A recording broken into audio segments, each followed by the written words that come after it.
Lucky schläft, ja. Wenn ich ihn aufwecke, wird er wütend sein. Aber es ist wichtig, dass er weiß, dass Ajay und Jitesh Pragya und Vardhan nach Hause bringen werden. Das wird ihn noch wütender machen. Oh, Shiva. Ich habe getan, was ich tun musste. Ich werde mit den Konsequenzen leben.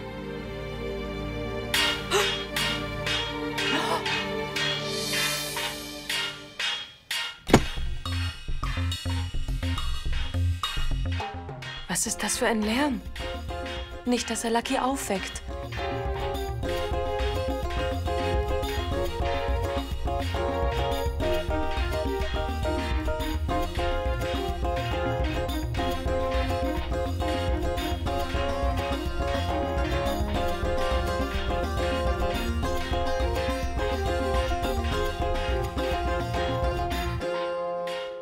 Pardon! Wenn du auf meine Ohren drückst, dann werde ich noch taub. Du willst, dass ich taub bin, damit du sagen kannst, was du willst. Nein, Lucky, ich hab doch nur... Ich wollte eben nicht, dass dich der Lärm stört. So etwa? Bitte entschuldige. Geh und sieh nach, was so einen Lärm macht. Gut. Oh!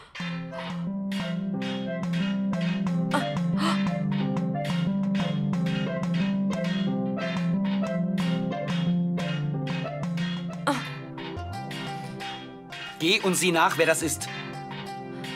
Ja. Du bist nutzlos, ich seh nach. Oh Gott, was ist denn das schon wieder für ein Radau hier? Ich bin sicher, das ist Bado. Sie hat bestimmt etwas vor. Aber Kamla, das ist nicht Kumal. Das ist sicher Choto. Choto? Ja, Choto. Das ist eine alte Gewohnheit von ihr. Eigenartige Gewohnheiten. Gehen wir mal nachsehen.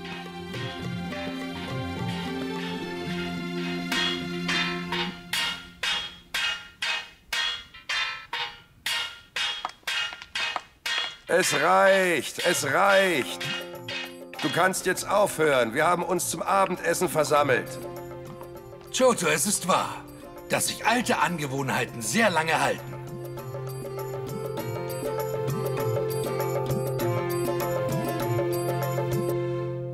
Was ist das? Die Teller sind auf dem Boden statt auf dem Tisch. Und alles ist schön eingedeckt. Ja, Pinky. Seine Mahlzeiten an einem Tisch zu sich zu nehmen, hat noch nicht lange Tradition. Als wir Kinder waren, haben wir gemeinsam auf dem Boden gesessen und gegessen. Und es war Chotos Aufgabe, für uns zu kochen. Habe ich recht? Ja, und dann hat Choto mit einem Löffel auf einen Teller geschlagen, um uns zum Essen zu rufen. Heute hast du uns an unsere Kindheit erinnert. Oh, wow. Da ihr nun alle etwas in Kindheitserinnerungen schwelgen konntet, lasst uns alle gemeinsam essen, so wie früher.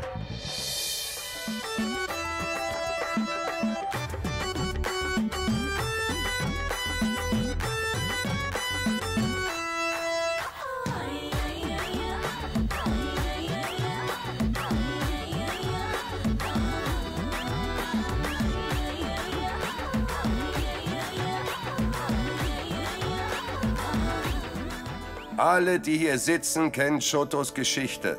Selbst Laka und Radha kennen sie. Alle bis auf Kumal und Pinky. Wissen, warum unsere liebe Schwester uns all diese Jahre ferngeblieben ist. Vor 15 Jahren konnten wir keinen passenden Bräutigam für Choto finden. Als dann der Junge, der Choto gefiel, zu uns kam und um ihre Hand angehalten hat, haben unsere Eltern ihn nicht akzeptiert. Sie haben ihn abgewiesen. Choto hat uns ausdrücklich gesagt, dass sie nur ihn oder gar nicht heiraten würde. Und dann? Gar nichts. Mom und Dad mussten klein beigeben. Sie haben ihre Hände über dem Kopf zusammengeschlagen und gesagt, wenn sie heiraten will, muss sie das vor Gericht tun. Und dass sie nicht auf traditionelle Weise heiraten werden. Also war Choto die erste Frau in Sirsa, die vor Gericht geheiratet hat und nicht die traditionellen Hochzeitsrituale durchlaufen hat.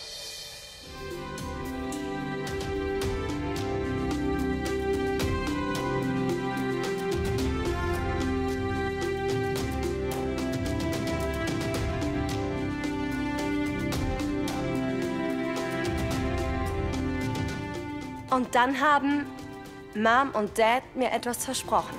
Wenn meine Ehe 15 Jahre hält, dann sollte ich zu ihnen zurückkehren.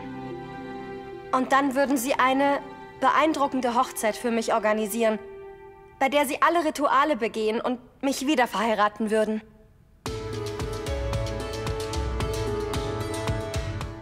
Aber damals wusste niemand, dass sie dann in 15 Jahren nicht mehr leben würden. Und nun, bei allen Problemen, die ihr gerade habt, ist die Organisation einer prachtvollen Hochzeit wohl das Letzte, was ihr im Sinn habt.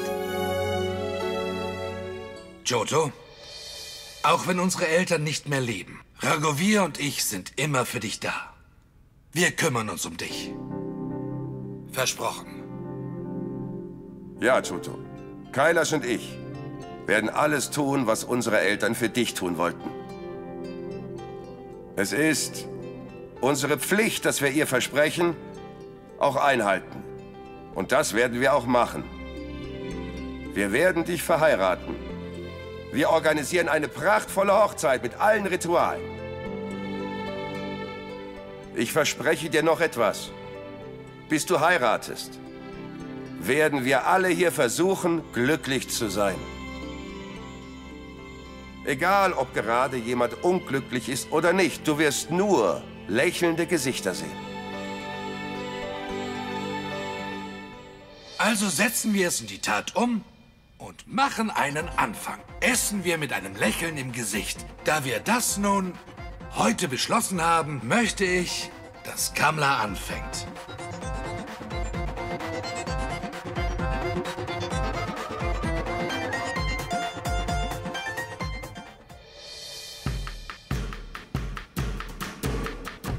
Kailash, sieh dir Kamla doch an.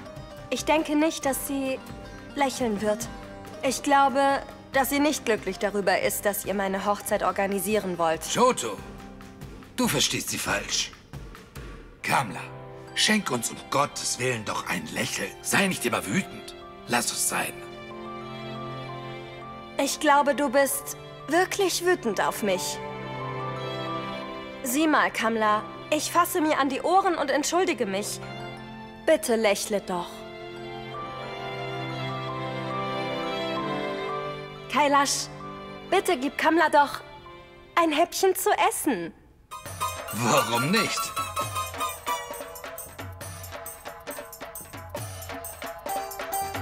Komm schon. Iss etwas. Los. Bitteschön.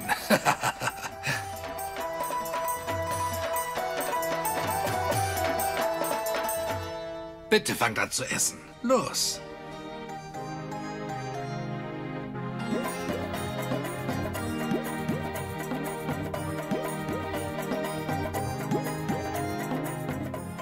Danke, Gott. Sei bitte immer gnädig zu uns. Beschütze meine Familie vor allem Bösen. Ich bete, dass Johto es schafft, dass unsere Familie zusammenbleibt. Gott, wenn du kannst, dann mach, dass zwischen Lucky und mir alles gut wird.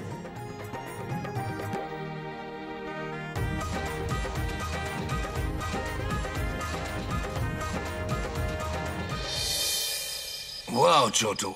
Dafür solltest du gewürdigt werden. Ja, Johto. Das Essen war wirklich köstlich und ich kann nicht vergessen, wie lecker es war. Johto! Johto! Was ist los, Som? Ich bin vorhin an der Bushaltestelle gewesen. Ich habe dort ein frisch vermähltes Paar getroffen. Sie schienen besorgt. Sie wissen nicht, wo sie hin sollen. Und dazu hat ihnen jemand ihr Geld gestohlen.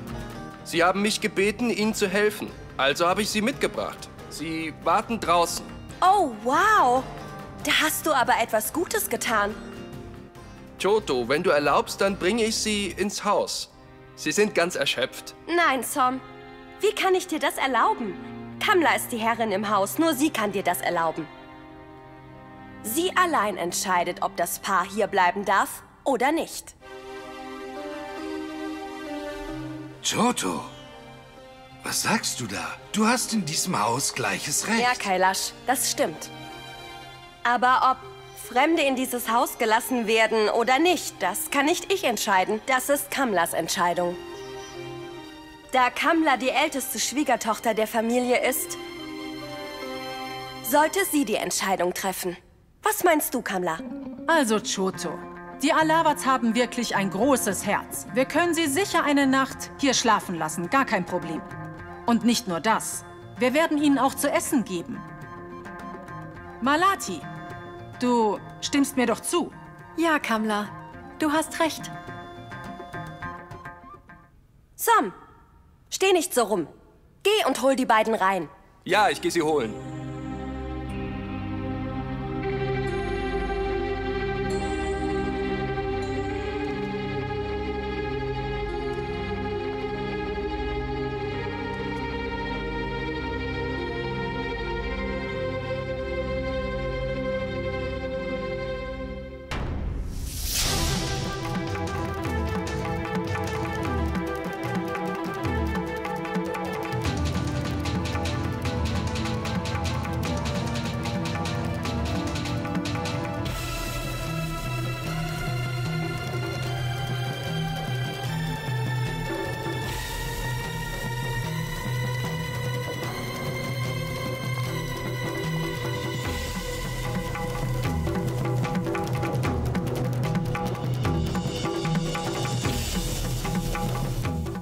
Pragya?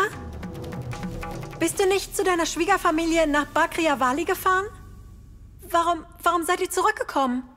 Ich war bei meiner Schwiegerfamilie. Aber Payal hat uns aus dem Haus rausgeworfen. Payal? Warum hast du denn nicht das Geringste davon gesagt?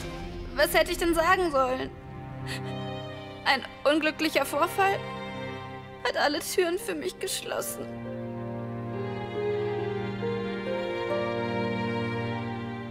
Ich bin absolut hilflos deswegen. Du hättest dich einfach umbringen sollen.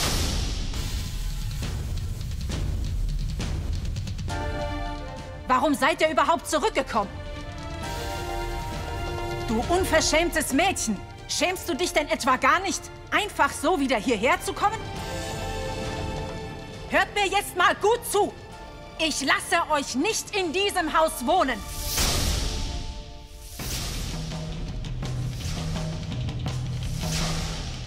Verschwindet sofort!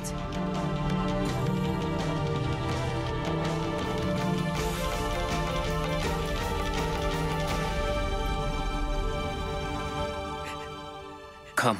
Oh, wow, Kamla. Du hältst dein Wort nicht? Wie enttäuschend. Kriegst du mit, was du in deinem Wutanfall sagst?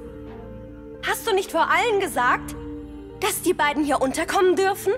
Und jetzt ruderst du zurück. Denk doch mal nach, Kamla. Die Leute werden über dich reden. Sie werden sagen, dass Kamla Alawat ihr Wort nicht hält. Nun gut. Das ist Kamlas Entscheidung. Aber was können wir tun, wenn sie still bleibt? Sollen die Leute sie doch verspotten. Wenn Kamla ihr Wort nicht halten will, dann können wir sie nicht zwingen. Bitte verlasst das Haus. Vadan, Pragya, geht bitte.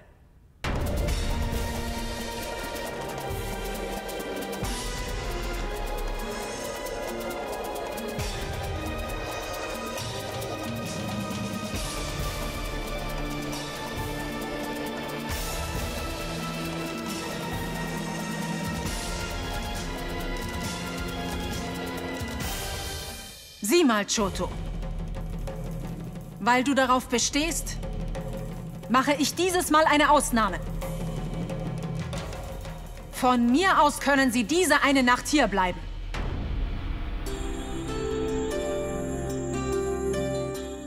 Aber die zwei bekommen kein Zimmer von mir.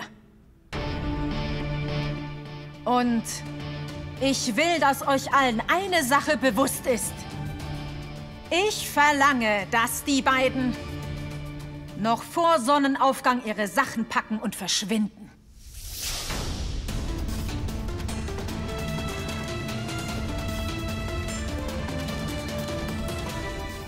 Habt ihr das alle verstanden?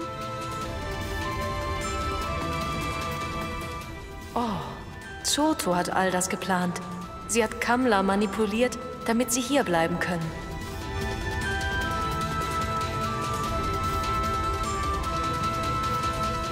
Vadan, Pragya, bitte setzt euch in den Hof. Ich hole euch beiden Bettwäsche.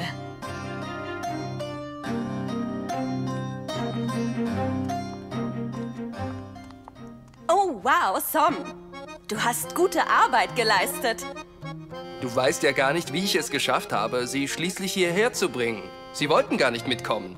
Und Ajay und Jitesh haben die beiden gesucht. Ich habe es geschafft, sie herzuschaffen, ohne dass Ajay und Jitesh es bemerkt haben. Ich verstehe jetzt, dass das alles dein Plan war. Damit Kamla erlaubt, dass sie herkommen dürfen. Das war brillant von dir. Na, verstehst du es jetzt? Wenn die Chancen gegen dich stehen, dann musst du nur clever sein, damit du trotzdem deinen Willen bekommst. Das ist eine wundervolle Lebensweisheit. Diese Lektion werde ich nie vergessen. Wart nur ab. Ich werde auch clever sein und meine Familie überreden, Pragya als Schwiegertochter zu akzeptieren. Aha! Ich bin sehr froh, das zu hören. In diesem Fall hast du meine volle Unterstützung.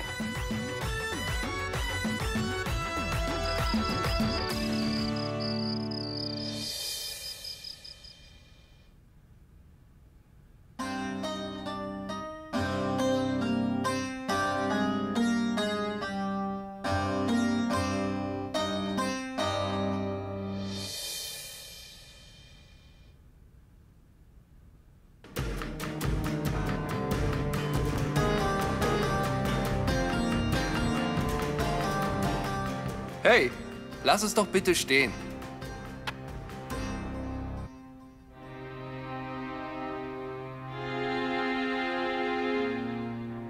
Komal, ich hätte das tragen können. Lass mich es nehmen. Auf keinen Fall. Du solltest gar nichts tun. Du bist frisch vermählt. Das solltest du mir überlassen. Ich hole noch eine Liege. Komal, warum brauchen wir noch eine Liege? Sie sind frisch vermählt. Sie kommen mit nur einer Liege klar, oder? Ich will nicht mit diesem Mann auf einer Liege schlafen. Ich will auch nicht unbedingt neben dir liegen, also bitte stell meine Liege mindestens 1 Meter von ihrer entfernt auf. Bapai, hör auf mit all dem. Geh und hol Pragya bitte frische Kleidung. Nein, Komal, das mache ich nicht. Das kannst du selber tun. Wie bitte? Ich habe noch nie gehört, dass ein Mädchen so frech ist. Du missachtest Komals Bitte? Ich kann tun, was ich will. Was geht dich das an? Was mischst du dich da überhaupt ein? Wag es ja nicht so, mit Choto zu reden. Sonst zeige ich dir, wer ich bin. Ja, streitet euch ruhig weiter. Ich gehe in mein Zimmer, um zu schlafen. Pragya.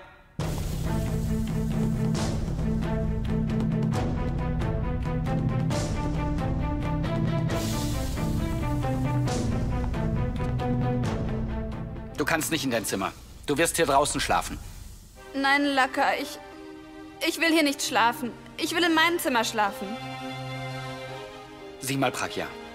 Ich weiß, dass dir diese Situation hier nicht gefällt. Aber ich kann nichts daran ändern. Kamla hat gesagt, dass du im Hof schlafen sollst. Laka, ich werde vor deinen Augen so behandelt und du tust nichts. Bitte tu doch etwas. Pragya, ich weiß genau, was du hier durchmachst. Und ich bin bei dir. Aber mir sind leider die Hände gebunden. Aber ich lass dich nicht so leiden. Hab Geduld. Bapai? Ja? Bitte hilf Som dabei, das Bett zu machen.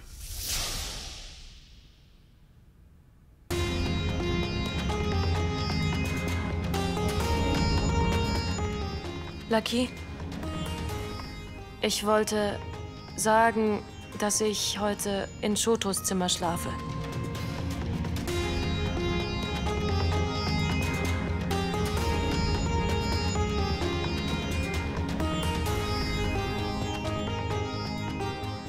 Ich denke, ihr solltet schlafen.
Ich wusste, dass du mich besuchen würdest.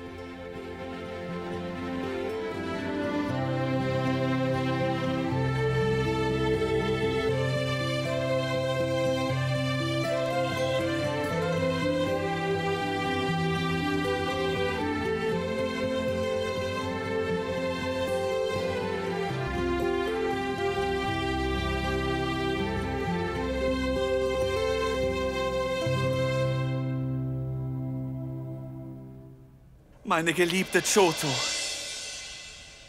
Du weißt doch, ich kann keine Sekunde von dir getrennt sein.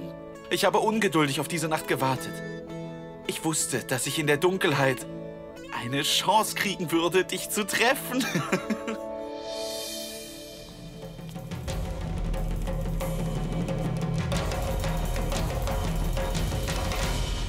Aber das ist ein hohes Risiko, um diese Zeit herzukommen. Was, wenn einer meiner Schwäger dich erwischt? Ich bin doch kein Amateur, der sich von deinen Schwägern erwischen lässt. Du weißt, dass ich jedes Risiko für dich eingehen würde. Ich habe keine Angst vor deinen Schwägern. Mit meinen Schwägern können wir immerhin diskutieren. Aber wenn Kailash und Kamla dich gesehen hätten, wären wir jetzt in Schwierigkeiten. Das darf nicht passieren. Psst. Oh, ich sage nur, dass ich keine Angst vor Kailash und Kamla habe. Du bist die Liebe meines Lebens. Ich würde wirklich alles Mögliche für dich tun.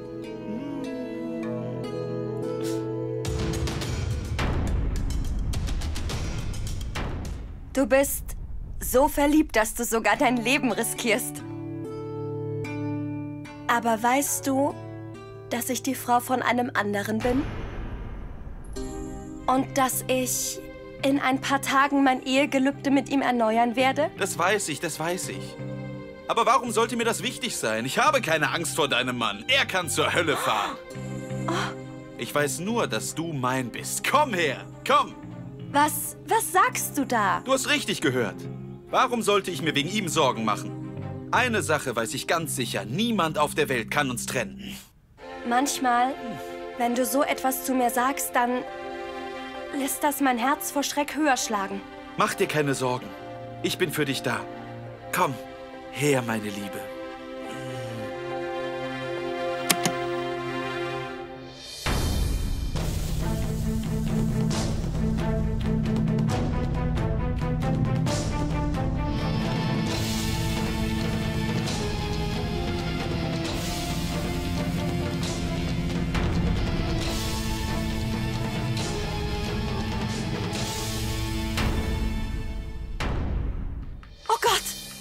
die Tür nicht zugemacht?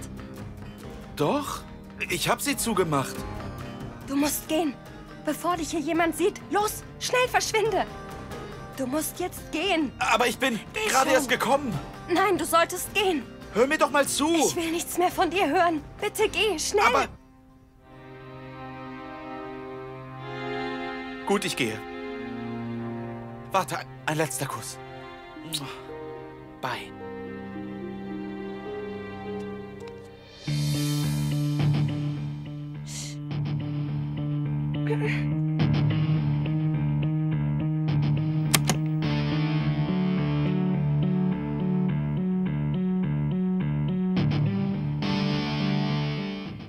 Hey!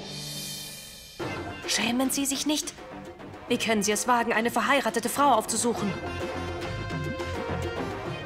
Halten Sie sich für eine Art Romeo?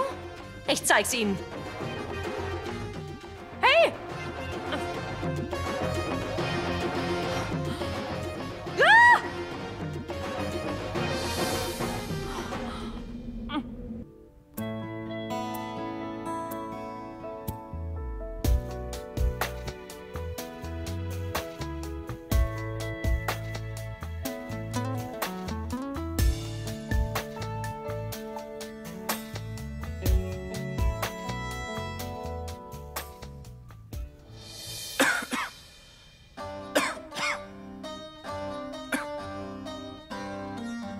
Bist du ein Geist?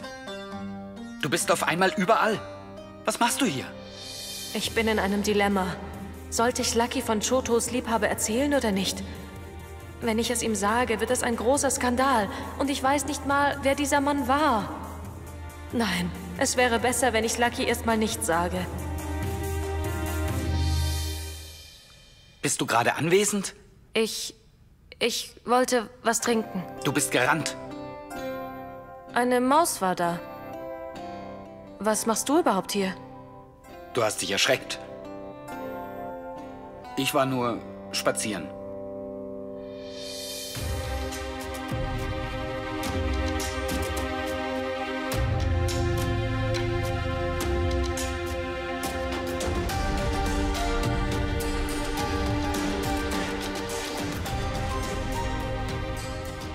Warum weinst du? Es ist nichts. Ich war nur in Gedanken. Ich weiß, was du gerade durchmachst. Du machst dir Sorgen wegen Pragya, oder? Ja, aber natürlich. Sie ist meine Cousine. Und sie muss vor Sonnenaufgang wieder gehen. Und wenn Payal sie morgen wieder aus dem Haus wirft, dann... Wo soll sie denn dann hingehen? Was soll sie dann machen? Ich weiß nicht, was meiner Cousine dann blüht.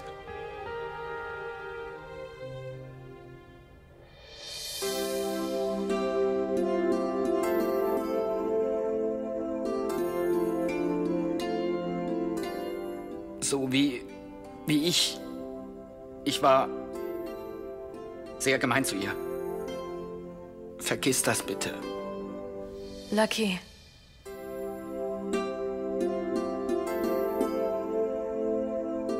Ich weiß, dass du dir große Sorgen um Pragya machst. Aber du musst dir keine Sorgen machen. Bei Sonnenaufgang werde ich mit ihnen nach Bakria Valley fahren.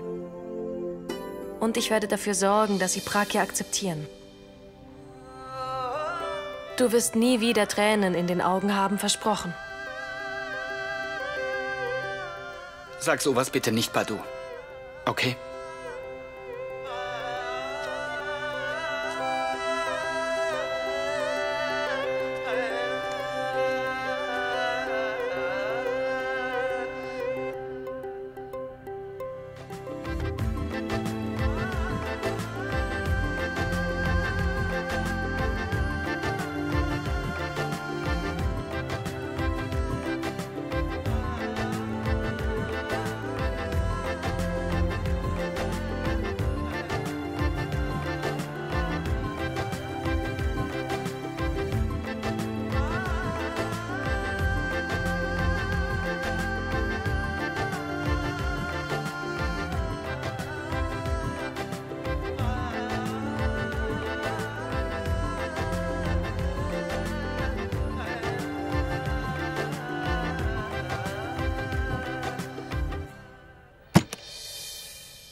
Wer ist da?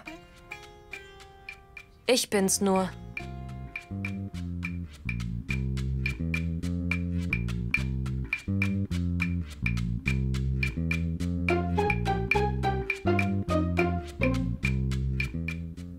Bado, wo warst du? Hm? Nur was trinken. Verstehe.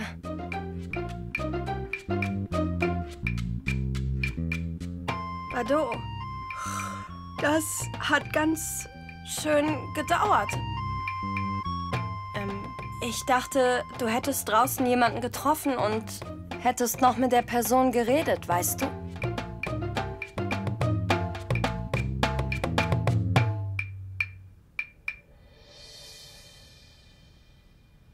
Ich sehe vielleicht dumm aus, Choto, aber das bin ich nicht. Ich verstehe alles. Du versuchst herauszufinden, ob ich deinen Geliebten gesehen habe oder nicht.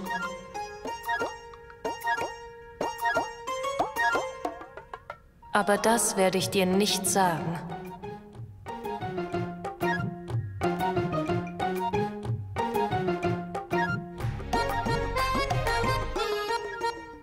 Bado? Woran denkst du denn? Ich habe daran gedacht, wie ich Pragya und Vardar nach Bakria Vali bringe und meine Familie überzeuge, sie zu akzeptieren. Das habe ich Lucky versprochen.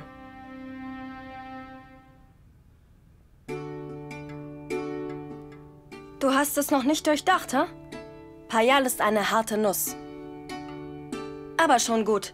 Denk einfach daran, dass du mit solchen Leuten schlau vorgehen musst. Wie mache ich das? Hör mir zu. Ich bin sicher, dass Payal die ein oder andere Schwäche hat. Du musst das einfach zu deinem Vorteil nutzen, damit du deinen Willen bekommst und Payal wird keine Wahl haben und einknicken.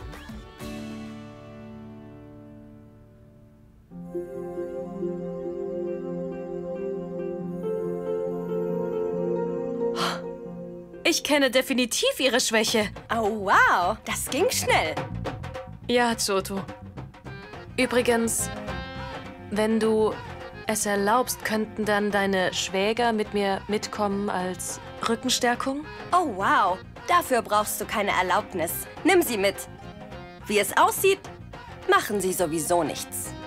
Wenn sie dich begleiten, wäre das doch ein guter Ausflug für sie, hm? Gut, Choto. Vielen Dank.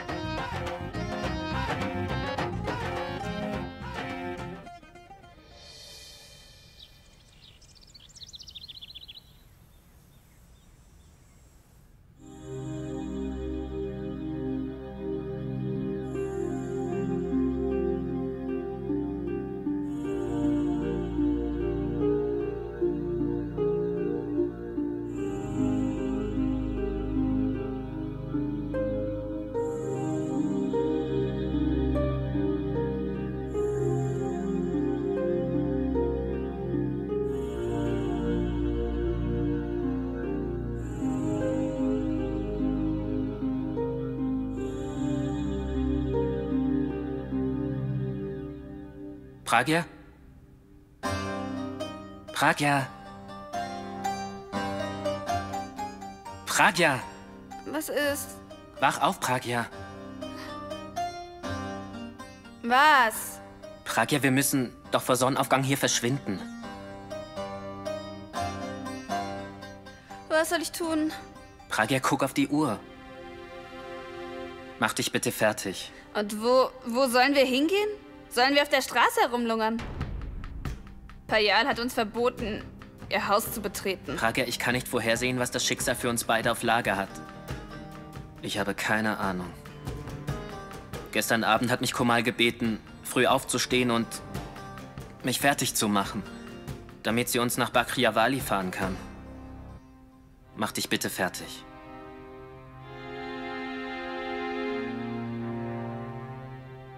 Malati.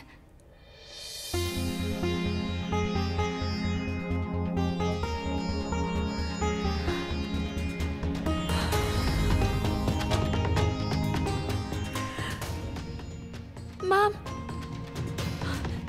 Pragya. Ich wollte gerade zu Kamla gehen. Sie konnte die Nacht nicht schlafen. Sie ist gerade eingeschlafen, aber ich habe sie gestört.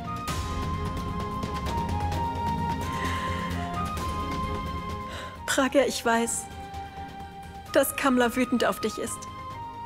Aber warum machst du dir Sorgen? Eine Mutter kann ihren Kindern niemals lange böse sein. Alles wird gut. Ich musste ihr versprechen, dass ich nicht mit dir rede.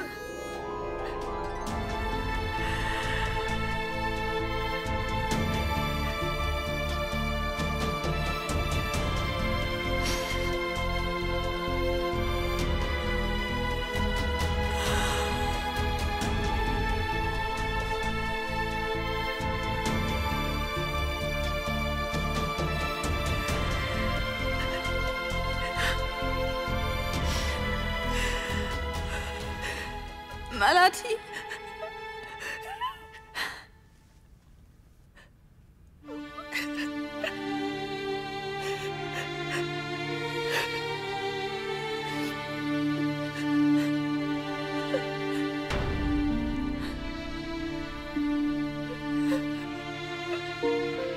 Gehen wir, Pragya.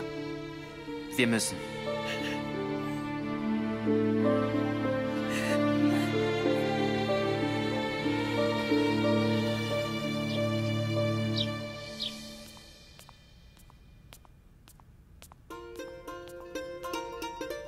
Hey, Komal, das ist der letzte Sack Getreide, der noch ins Auto passt. Habt vielen Dank, ihr zwei. Und bitte entschuldigt, dass ich euch so früh am Morgen schon belästige. Komal, du musst dich weder bedanken noch entschuldigen. Und durch das Tragen dieser Säcke haben wir unser tägliches Sportpensum schon am Morgen erledigt. Komal, wenn du es befiehlst, dann können wir noch Schwereres als das tragen. Und selbst dann würde es uns nichts ausmachen. Komal, wir sollten gehen. Na los. Wo ist Lucky? Hey. Was ist los? Ich habe nach dir gesucht. Ich war in deinem Zimmer, aber du warst nicht da.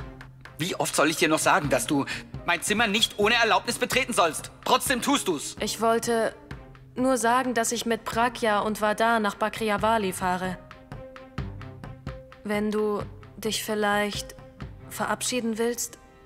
Das will ich nicht. Komal! Warum sollte er sich verabschieden? Er selbst wird seine Cousine nach Bakria Vali fahren. Nicht wahr, Laka? Nein, Choto. Das mache ich nicht. Hör mir mal zu. Bado hat all diese Dinge in 2 Autos laden lassen. Som und Mangal fahren in einem Auto und Bado, Pragya und Vardar fahren in dem anderen. Aber Vardar hat keinen Führerschein und kann nicht fahren. Also sag mir, wie sollen sie hinkommen? Aber wenn du willst, dass deine Cousine obdachlos ist, na gut, dann tu doch, was du willst.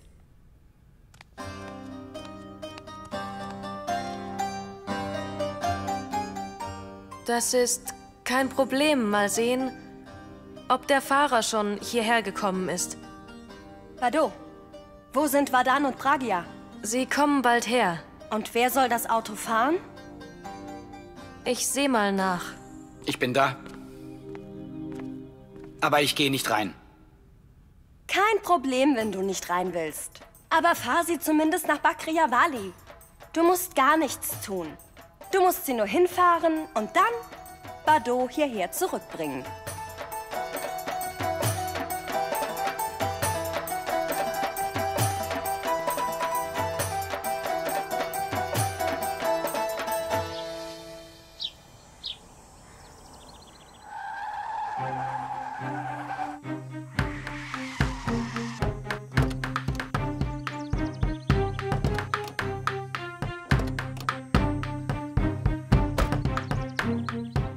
Som, Mangal, bitte ladet alles aus. Ja, Bado. Vardar, bitte bring Pragya rein.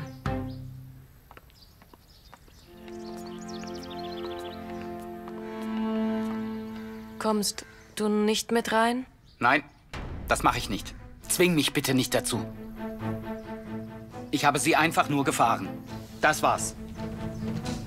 Hör mal. Kümmere dich um Pragya.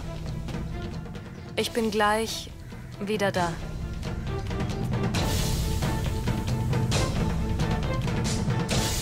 Okay, Mom, ich leg jetzt auf. Ich habe viel zu tun.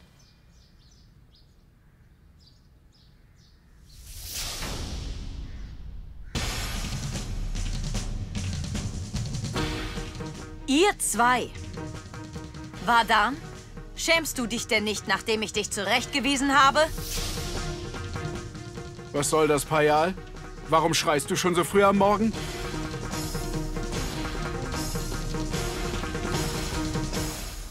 Pragya, Vadan, ihr seid zurück? Warte mal, Jamuna. Du brauchst absolut nicht emotional zu werden. Die beiden haben immer noch nichts in meinem Haus zu suchen. Wie könnt ihr nur so dreist sein und wieder herkommen? Sie mussten wiederkommen, Payal.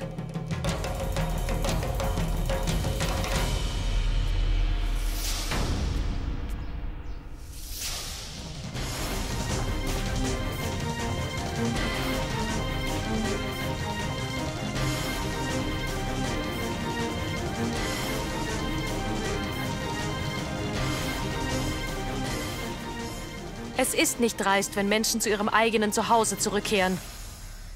Du musst Pragya und Vadan hier leben lassen. Verstehe. Wow. Du hast diese beiden also hierher in mein Haus gebracht. Hör mir jetzt mal gut zu, Bado.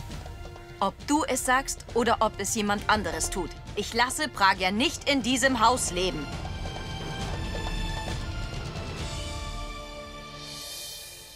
Warum bereitest du uns so viele Probleme, Gott? Bitte hilf Bado, Payal zu überzeugen.